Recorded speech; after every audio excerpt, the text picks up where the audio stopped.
크레아틴이 되게 좋은 영양소입니다. 일반적인 보충제보다 굉장히 안정성도 높은 그런 물질이에요. 크레아틴이 운동 퍼포먼스라던가 특히나 이제 고강도 운동, 근육을 키우시는 분들 이런 쪽에서는 굉장히 많이 활용을 하고 있고, 고강도 인터벌 러닝이라던가 근력 운동과 러닝을 병행하시는 건강한 밸런스를 추구하시는 분들은 크레아틴은 무조건 추천하고요. 이게 또 시니어분들 항모에도 도움이 된다고 하는데 그것도 사실일까요? 사실입니다. 제 채널을 보시는 중장년층들한테도 운동을 꼭 격하게 하지 않아도 크레아틴은 여러 가지 장점이 많습니다. 전반적인 어떤 신체적인 능력치를 향상시켜주고 노화를 좀 진행을 좀 늦춰주는 그런 효과가 있고, 그거에 따른 부상이라던가 이런 것도 미리미리 예방을 할 수 있고. 하루에 몇 그램씩 정도 먹는 게 좋을까요? 그게 일반적으로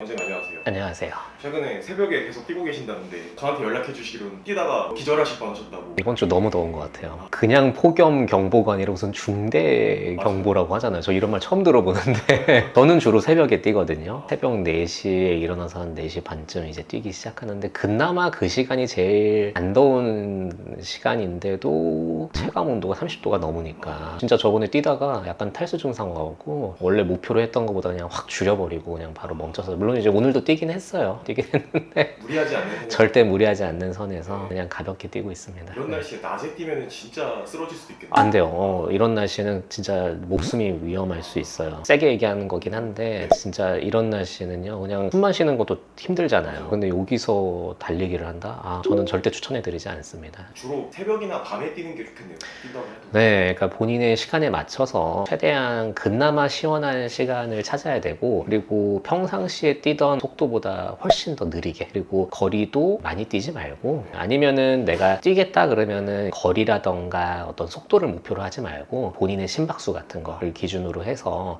몸에서 좀 이상하다 느껴지면 바로 멈추고, 중간에 이제 수분 보충 같은 것도 철저하게 해주고, 그렇게 해주면 되지 않을까 싶습니다. 몸에 탈수 증상이 오거나 몸이 아프거나 하면 바로 중단하고 집에 돌아가는 것도 좋겠네요. 무조건 그래야 돼요. 우리가 건강하자고 하는 거지, 사실은 이 날씨에 운동하면은 노동 플러스 오히려 약간 건강을 해칠 수도 있기 때문에, 저도 이제 지금 대회 준비하는 입장에서 그냥 꾸준하게 뛰는 목적으로 하는 거지, 건강관리 측면에서는 그냥 실내에서 뛰던가 아니면은 이런 날씨는 조금 좀 그나마 안전한 시간대를 찾는 게 낫지 않을까 싶어요. 저도 오늘 여기까지 걸어오는데 진짜 전철을 타고 와도 되는데 아니 건강 삼아 걷지 하다가 큰일 났습니다.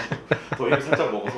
오늘은 저희가 사실 크레아틴이라는 게 요즘 유튜브에서 되게 핫하길래 원장님께도 한번 질문 드려보고 싶어서 갖고 왔거든요. 요즘 되게 핫한 영양제, 영양 보충제로 떠오르고 있는데 헬스 하는 사람 외에 러너분들도 이 크레아틴의 도움을 많이 받을 수 있는지, 오히려 체중이 늘어서 느려지는 건 아닌가 이런 걱정하시는 분들도 계시더라고요. 그러니까 솔직히 PD님이 오늘 크레아틴 관련돼서 이제 촬영하자고 하셨을 때 딱 처음 드는 생각이, 저도 러너지만은 러너들은 잘 안 먹는데, 사실 이 생각이 먼저 들기는 하는데, 말씀하신 것처럼 크레아틴이 운동 퍼포먼스라던가 특히나 이제 고강도 운동, 근력 운동, 근육을 키우시는 분들, 이제 웨이트 쪽이라던가 이제 크로스핏 이런 쪽에서는 굉장히 많이 활용을 하고 있고, 말씀하신 것처럼 크레아틴이 되게 좋은 영양소입니다. 그리고 생각보다 일반적인 보충제보다 훨씬 더 옛날부터 연구가 돼 왔던 거고, 굉장히 안정성도 높은 그런 물질이에요. 그래서 저도 이제 한번 좀 개인적으로 다시 한번 공부를 해봤는데 굉장히 좋은 점이 많더라고요. 다만 러너 입장에서는 사실은 잘 안 먹는 게 일반적인 상식이기는 해요. 왜냐면은 제일 중요한 게 아까 딱 말씀하셨듯이 체중입니다. 체중. 크레아틴 먹어보신 분은 아실 수도 있겠지만은, 이제 크레아틴을 먹게 되면은 이제 우리 몸에 수분이 축적이 좀 되거든요. 그게 이제 사실은 나쁜 건 아니에요. 당연히 근육에도 수분이 이렇게 들어가면서 약간 근육이 좀 커지는 효과도 좀 있고, 그 안에 수분이 저장이 되면서 실제로 어떤 분은 1, 2kg 혹은 2, 3kg까지도 이제 늘기는 하는데, 그거는 건강한 체중 증가지, 우리가 뭐 지방이 찌거나 뭐 이런 건 아니고, 근육량이 늘면 오히려 퍼포먼스적인 측면에서는 당연히 도움이 되거든요. 또 고강도 인터벌 러닝이라던가 아니면은 내가 극한의 상황에서 어떤 근경련 같은 게 오는 거를 예방하거나, 혹은 운동하고 나서 어떤 회복을 해주는 데 있거나 그런 데서 굉장히 도움이 될 수가 있고, 그거 외에도 꼭 러닝에만 국한되지 말고 전반적인 뇌 건강이라던가 여러 가지 측면에서 굉장히 도움이 되기는 하는데, 러너들한테 사실은 체중이 굉장히 중요합니다. 여러 가지 러닝의 어떤 기록을 향상시켜주는 데 있어서 다양한 기준점이 있지만, 사실 제일 중요한 거 하나 뽑으라면 체중이기는 해요. 일반적인 러너분들의 상식선, 여러 가지 커뮤니티를 막 검색해봤거든요. 보통 잘 안 먹는 분위기기는 해요. 그거 왜 먹음? 막 이런.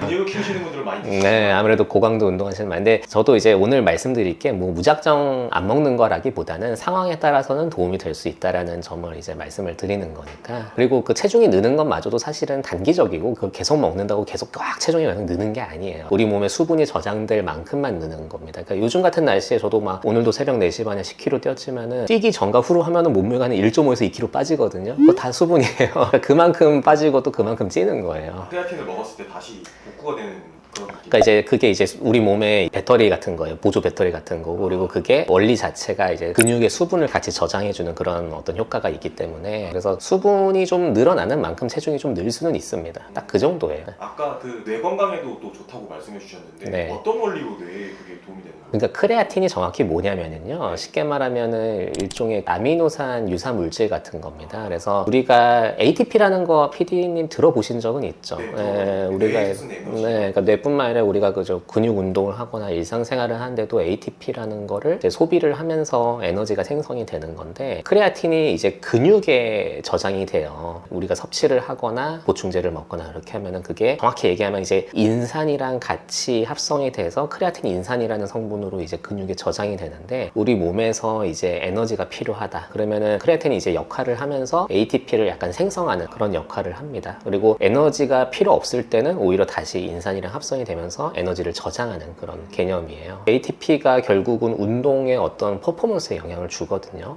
쉽게 말하면 그냥 근력 운동할 때도 뭐 무게를 들 때 내가 10번 들 수 있는 거를 마지막에 한두 번 정도 더 할 수 있게 하거나, 순간적인 폭발적인 힘이 필요할 때 조금 더 쥐어짜는 그런 어떤 보조 배터리 같은 역할도 하고, 뭐 그 한두 개 더 드는 게 무슨 효과 있겠냐고 하겠지만, 사실은 결국은 근력을 향상시키거나 퍼포먼스를 향상시키는 그 마지막 한두 번이 되게 중요하거든요. 그런 식으로 기록이라던가 퍼포먼스 향상에 도움이 될 뿐만 아니라 뇌 건강, 우리 머리에서 ATP 굉장히 많이 소비합니다. 전체적으로 소비하는 ATP 어떤 에너지 중에 사실 뇌가 소비하는 게 20% 30% 이상 되기 때문에, 그런 것들이 원활하게 돌아간다는 거는 뇌 건강에도 굉장히 도움이 될 수가 있고요. 이게 또 시니어분들 항노화에도 도움이 된다고 하는데 그것도 사실일까요? 사실입니다. 일단은 그냥 쉽게 말하면 뇌 건강에 도움이 된다는 거는 뇌의 어떤 건강하게 유지하는 것도 도움이 되지만, 그게 이제 인지 능력이라던가 이런 거에도 분명히 도움이 되시고, 우리가 어떤 음식을 섭취할 때도 사실 크레아틴을 만들어내기는 해요. 체내에서 만들어내긴 하는데, 그 크레아틴을 만드는 데 있어서 굉장히 많은 에너지가 소비가 되고, 그 과정에서 이제 염증을 유발시키는 그런 것들이 이제 생성이 될 수가 있거든요. 그 에너지를 소비하면서 몸에 쌓이는 염증 물질 대신에 우리가 보충제를 먹게 되면은 그만큼 어떻게 보면 항노화의 원리가 생길 수가 있고, 단순히 그냥 항노화뿐만 아니라 정말 우리가 중장년층이라고 보통 고령층이라고 얘기하잖아요. ATP가 아까 말한 근육을 사실은 약간 좀 키우는 그런 효과가 있어요. 우리가 나이가 들면은 아무래도 근감소증이라고 해서 근육이 빠지고 약해지는데, 그거를 예방해 줄 수 있는 효과가 있고 방지해 줄 수가 있고, 플러스 이제 골밀도, 우리가 이제 뼈도 약해지거든요. 그거가 약해지는 걸 조금 방지해 주는 효과도 있고, 그렇기 때문에 전반적인 어떤 신체적인 능력치를 향상시켜주고 노화를 좀 진행을 좀 늦춰주는 그런 효과가 있고, 그거에 따른 부상이라던가 이런 것도 미리미리 예방을 할 수 있고 굉장히 좋습니다. 네. 운동을 막 이렇게 평상시에 꾸준히 하거나 그런 분들이 아니라고 해도 크레아틴을 좀 복용을 하면 좋은 거네요. 물론 좋아요. 다만 물론 이제 어떤 근육이라든가 이런 거는 당연히 운동이랑 같이 병행을 해야 효과가 있는 거는 분명합니다. 운동 안 하고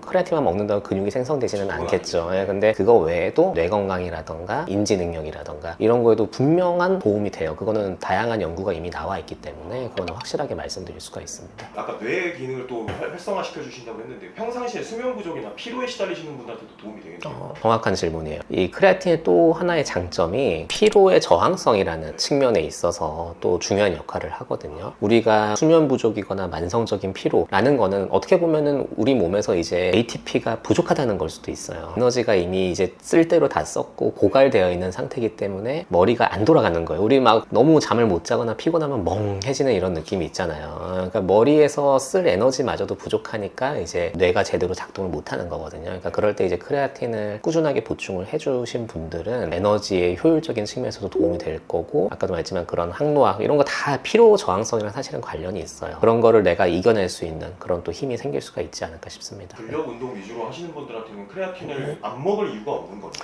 맞아요. 그러니까 크레아틴이 장점이 되게 많아요. 근데 이제 좀 잘못된 오해 같은 게 워낙에 좀 많아서 이따 다시 설명드리겠지만은 이제 막 그런 것 때문에 안 먹으시는 분들이 있는데, 크레아틴은 굉장히 예전부터 연구가 되어 왔고, 또 최근에는 뇌 건강 관련해서도 이제 어떤 논문이 많이 나와 있고, 가지고 생각보다 좋은 게 굉장히 많습니다. 네. 아까 말씀하신 오해나 좀 안 좋다고 생각하시는 것 중에 대표적인 게 제가 찾아본 바로는 신장이 망가지거나 탈모가 오거나 몸이 막 부어버린다 이런 게 있는데 네. 원장님께서 어떻게 생각하시는지. 맞아요. 그러니까 제일 대표적인 오해가 크레아틴을 많이 먹으면 이제 신기능이 나빠지지 않느냐라고 하는데, 우리가 이제 신기능을 평가하는 지표 중에 이제 크레아티닌이라는 게 있어요. 그게 이제 정확히 말하면 크레아틴을 이제 우리 몸에서 대사 과정에 있어서 대사물로 이제 나오는 게 크레아티닌이긴 한데, 그러니까 우리가 크레아틴을 갑자기 많이 먹게 되면은 일시적인 크레아틴 수치가 높아질 수는 있어요. 근데 그게 신기능이 나쁘다는 걸 대변하지는 않습니다. 그러니까 수치가 일시적으로 높아졌다가 다시 떨어져요. 그리고 논문에서도 그게 정말 실제적인 신기능의 저하나 아니면 데미지를 유발시키냐를 따져봤을 때 그거는 입증된 게 하나도 없습니다. 그래서 그거는 그냥 잘못된 오해라고 명확하게 말씀드릴 수가 있고요. 물론 뭐 간이나 콩팥이나 안 좋으신 분들이 많이 먹으면 당연히 뭐든지 안 좋을 수는 있겠죠. 그러니까 일반적인 관점에서는 그거는 신기능의 저하랑은 관련이 없다. 이미 좀 몸 상태가 안 좋으신 분들이 먹으면 좀 안 좋고, 그거는 뭐 어떤 거든 다 똑같아요. 탈모가 온다는 것도 이것도 정설인가요? 그것도 저도 막 찾아봤는데, 크레아틴을 많이 먹게 되면 혹시 이게 뭐 남성 호르몬의 어떤 수치를 올라가게 해서 그게 이제 남성 호르몬이 많으신 분들은 탈모가 잘 올 수 있다니까 이런 거랑 관련이 있냐라고 이제 막 논문이 있었는데, 딱 하나 있었어요. 딱 하나. 미식축구 관련된 어떤 논문에서 그걸 먹었더니 좀 관련이 있는 것 같다. 근데 하나만 있고 대부분의 논문들은 탈모랑 관련이 없다입니다. 압도적으로 그쪽이 더 네, 그래서 그거는 입증된 게 없다라고 이제 말씀을 드릴 수가 있고, 솔직히 말하면 관련이 없다라고 말하는 게 맞지 않을까 싶어요. 이게 어디선가 소문이 암암리에 퍼진 거예요. 네, 그리고 막 커뮤니티 보면은 나는 그거 먹고 뭐 두피가 얇아져서 그랬다느니 뭐니 이런 것들이 좀 몇몇 댓글들이 보이던데, 사실은 개개인마다 다를 수는 있겠지만은 이게 정확하게 관련이 탈모랑 있다라고 얘기할 만한 거는 아직까지는 없습니다. 그럼 이제 마지막으로 몸이 붓는다는 거에 대해서는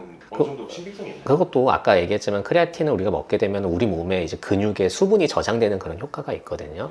근데 얼굴에도 근육이 있어요. 네. 가슴 근육만 있는 게 아니거든요. 그러니까 이제 수분이 저장이 되면서 아무래도 붓는 느낌은 날 수는 있겠다고 생각은 해요. 사실 붓는다라기보다는 그냥 수분이 저장되는 거고, 오히려 주름 같은 게 약간 오히려 사라지거나 약간 이런 사람도 있어요. 그래서 조금 아다르고 어다른 건데, 그게 막 진짜 막 병이 생겨서 몸이 붓는, 아니면 약의 부작용으로 붓는 이런 개념이 아니라 몸에 수분이 저장되는 건강한 그런 기전과 아니면 체중 증가라고 생각을 해주시는 게 맞습니다. 뭔가 몸이 나빠져서 뭐 몸이 붓고 그런 건 아니고. 전혀 그렇지 않습니다. 그럼 이제 크레아틴 복용에 대해서 한번 여쭤보고 싶은데, 하루에 몇 그램씩 정도 뭐 먹는 게 좋을까요? 크레아틴이 아무리 좋아도 이게 예를 들어서 우리 커피 마시듯이 한 번 먹고 반짝 효과 나고 막 그런 건 아니에요. 그러니까 이거는 좀 꾸준하게 먹어주는 게 좋기는 하고, 우리 몸의 근육에 그 크레아틴이 차곡차곡 저장이 돼야 어느 정도 저장이 된 다음에 그게 효과가 나타나거든요. 그게 일반적으로 한 3주 정도라고 얘기를 합니다. 그래서 옛날에는 그거를 이제 크레아틴 로딩이라고 해서 단기적으로 보통 일주일 동안에 막 하루에 20g씩 막 이렇게 먹는 경우가 있었는데, 그렇게 되면은 이제 아무래도 소화불량이라던가 그런 부작용이 생기는 경우가 있다 보니 그거 대신에 그냥 20g씩 먹지 말고 하루에 한 3g 정도 해서 3에서 4주 정도 꾸준하게 섭취를 하면은 단기적으로 먹는 거랑 그렇게 길게 먹는 거랑 효과는 똑같다. 적게 먹어도 됩니다. 적게 먹어도 되는데 좀 꾸준하게 먹으면은 서서히 그 크레아틴의 효과가 아마 나타나지 않을까 싶고요. 갑자기 그 먹는다고 해서 효과가 뛰어나지거나 그러는 건 아닐 거예요. 바로 즉각적으로 아마 효과를 얻기는 힘들 거예요. 꾸준히 먹으면서 네, 운동 네. 병행하면 그게